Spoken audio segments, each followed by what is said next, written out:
Ja olen tosissaan Kalle Vuori Mäntsälästä, viljanviljelijä. Ja yritän teille antaa nyt pienen esimerkin siitä, että miten ehkä viljanviljelylläkin Suomessa saattaa tulla jollain tapaa toimeen. Ja heti ensimmäiseksi ennen kuin Jarmo kerkii karkaamaan, niin haluan sanoa, että on pikkusen eri mieltä noista tietyistä asioista sun kanssa, mutta se ei nyt ehkä tullut yllätyksen. Tosissaan, mennään tuosta eteenpäin. Eli tilahistoriaa pikkusen.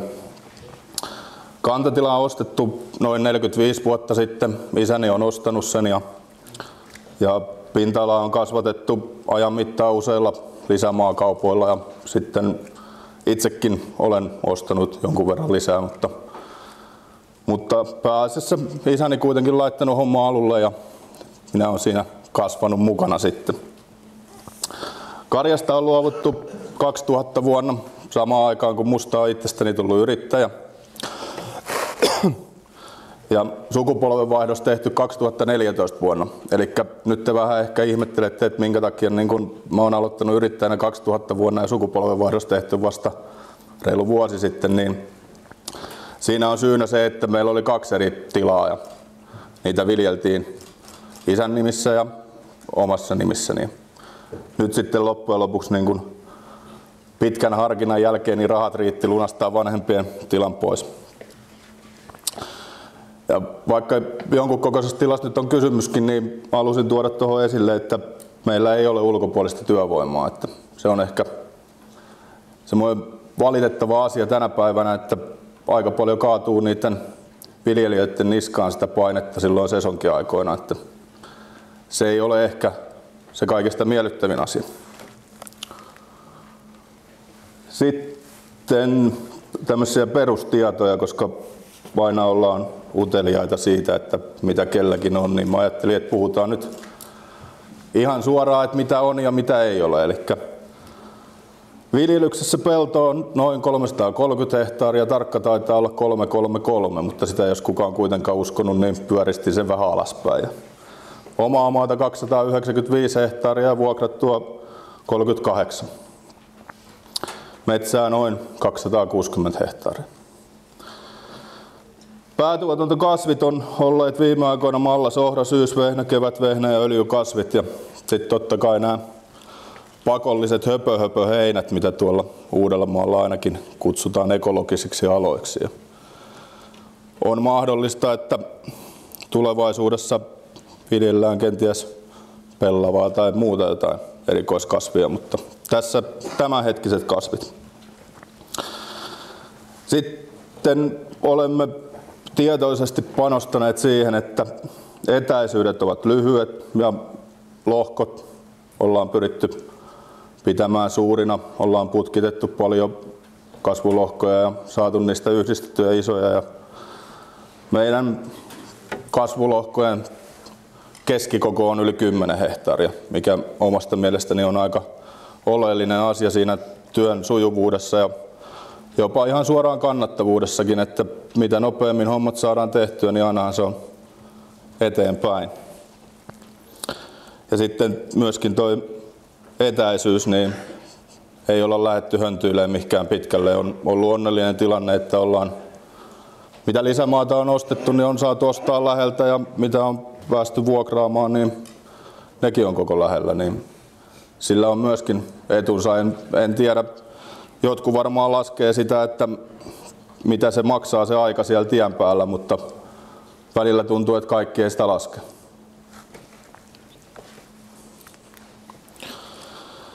Sitten ihan tämmöinen viljelyn periaatteet.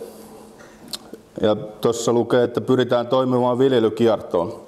Se on sen takia, että pyritään, koska ainahan se ei ole täysin mahdollista, että syksyt ja keväät ei ole ihan samanlaisia, niin välillä joudutaan vähän passailemaan sen mukaan, että mitkä maat kuivaa ja mitkä ei kuivaa ja miten päästään puimaan ja mitä tehdään. Niin joskus joudutaan kylvää ohran perään, mutta niin kuin joku aikaisempi puhuja tuossa sanoi, niin sehän ei ole millään tapaa niin kuin fiksua. Että pyritään kasvivuorotusta pitää ja tosissaan sitä öljykasvia siellä kierrossa, niin saataisiin jotain järkeä siihen ja saataisiin niitä satotasojakin ylöspäin. Sitten peltojen kasvukunnosta huolehtiminen, niin laitoin siihen ojitus, kalkitus ja sitten maan rakenteesta huolehtiminen, niin ehkä nämä ojitus ja kalkitus on nyt kaikille aika itsestäänselvyys, että ne pitää olla kunnossa. Ojitus etenkin ei siellä vesitalous toimi, jos ei ole otettu kunnossa. Ja kalkkiakin pitää sinne kylvää, vaikka kuinka tuntuisi vaikealta nämä ajat, mutta ei siellä kasva muuten mitään. Sitten maarakenne, niin jos sinne mennään väärää aikaa painavilla koneilla, pienillä renkailla, niin siitä ei hyvä seuraa. Sitten viljelyn periaatteet, niin nyt saattaa joku taas puistella päätään, kun on, että tavoitteena maksimaalinen laadukas sato ja tuotto. Ja lannoitetaan käytännössä maksimilannoitus ja kasvinsuojeluaineita käytetään tietenkin tarpeen mukaan, mutta monipuolisesti ja myöskin se vaatimustaso sitä kautta, kun yritetään sitä maksimisatoa, niin kasvinsuojeluaineita tarvii käyttää, ilman sieltä ei saada. Ja tässä oli aikaisemmin puhetta siitä, että toiset yrittää minimipanostuksella. No mä voin rehellisesti sanoa, että meillä mennään maksimipanostuksella. Että mulla on semmoinen periaate itsellä, että tyhjän saa pyytämättäkin ja riskiä pitää ottaa, niin elämässä voi päästä eteenpäin. Sitten on oikea-aikaiset viljelytoimenpiteet, tehokkaat nykyaikaiset koneet ja kuivauskapasiteetti. Sitten perässä lukee sääriski minimoidaan ja varmistetaan sadon laatu. Eli sillä tarkoitetaan sitä, että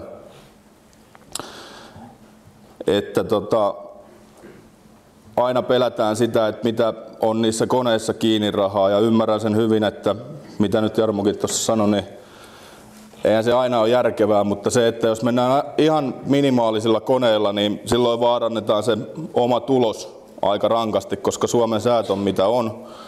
Ja sitten myöskin, jos se sadon laatu laskee, niin silloin kun siihen on panostettu tosi kovaa, niin sitten siitä tulee niin kuin takki, että helisee. Niin sen takia pitää olla nykyaikaiset koneet, että niillä tulee toimeen. Ja sitten myöskin se, että kun ei ole sitä ulkopuolista työvoimaa, että en mäkään pysty montaa konetta ajaa yhtä aikaa, niin pitää mennä yhdellä isolla. Sitten viljelyn periaatteista, niin tässä on lajikevalinta, kysyntä, satoisuus ja laatuominaisuudet. Tämä nyt on tällä hetkellä tietysti vähän haastava.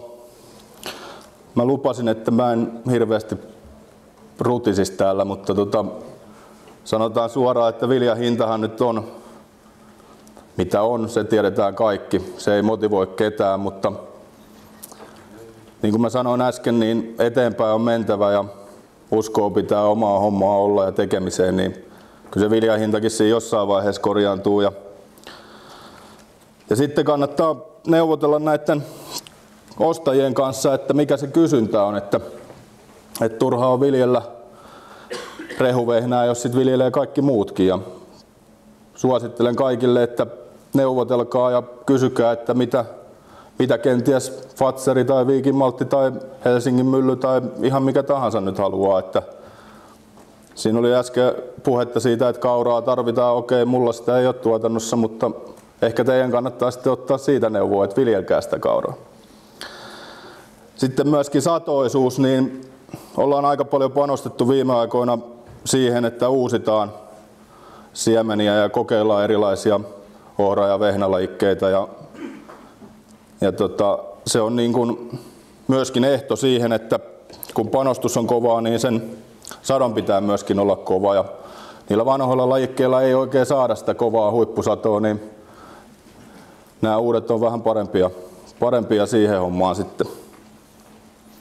Ja laatuominaisuudet tulee tietenkin eteen siinä, että kun pinta-ala on suhteellisen suuri, niin kaikki ei pystytä korjaamaan millään yhtä aikaa, niin tarvii vähän olla porrastettua se ja toiset kestää vesisadetta paremmin kuin toiset, niin se tulee siitä. Sitten markkinointi, sopimusviljely, viljamarkkinoiden seuraaminen ja riittävä varastokapasiteetti. Niin äsken sanoinkin siitä, että ottakaa näihin viljaostajiin yhteyttä ja kyselkää, niin kannattaa myöskin tehdä niitä sopimuksia heidän kanssaan. Ja silloin silloin jollain tapaa niin kuin on selkeää itsellekin, mitä viljelee ja kuinka paljon ja missä viljelee. Sitten markkinoiden seuraaminen, niin oli tuossa aikaisemmin siitäkin maininta, että suomalaiset viljelijät eivät seuraa, mutta mun mielestä tämä nyt ei ole pelkästään elämäntapa, vaan tämä on bisneskin, niin kyllähän se nyt vaan kuuluu perusperiaatteisiin, että niitä markkinoita pitää seurata. Ja varmaan semmoinen helppo nyrkkisääntö, mutta ei ihan niin helppo toteuttaa, niin sehän on pääperiaatteessa niin, että ostakaa halvalla ja myykää kalliilla, mutta siihen on ainakin pyrittävä. Sitten sen takia tuo riittävä varastokapasiteetti on tuo perässä, että on hyvin vaikea saada viljaa nopeasti kaupaksi. Esimerkiksi puintiaikana, jos siilot meinaa tulla täyteen tai sitten hinnat on alhaalla ja tekisi mieli vähän myydä korkeammalla hintaa, niin totta kai se on tilakohtainen asia ja pitää laskea se, että mitä varastoja kannattaa tehdä, mutta itse olen tullut siihen tulokseen, että varastoja tarvii olla ja pitää pystyä pitämään sitä viljaa varastossa, että se ei määrää sitä myyntihetkeä, vaan se, että koska sen haluaa myydä, niin silloin siitä pystyy ehkä hiukan vähän neuvottelemaan siitä hinnasta. Sitten viimeisenä kalvona tämmöinen, että älä tyydy siihen, mitä olet. Luo itsellesi tavoitteita ja toteuta ne myöskin. Ja ole ylpeä siitä, mitä teet. Ja vanha sananlasku, että eteenpäin sano mummon lumessa, niin kyllä me tästä eteenpäin mennään ja pärjätään. Älkää vaipuko synkkyyteen. Kiitoksia.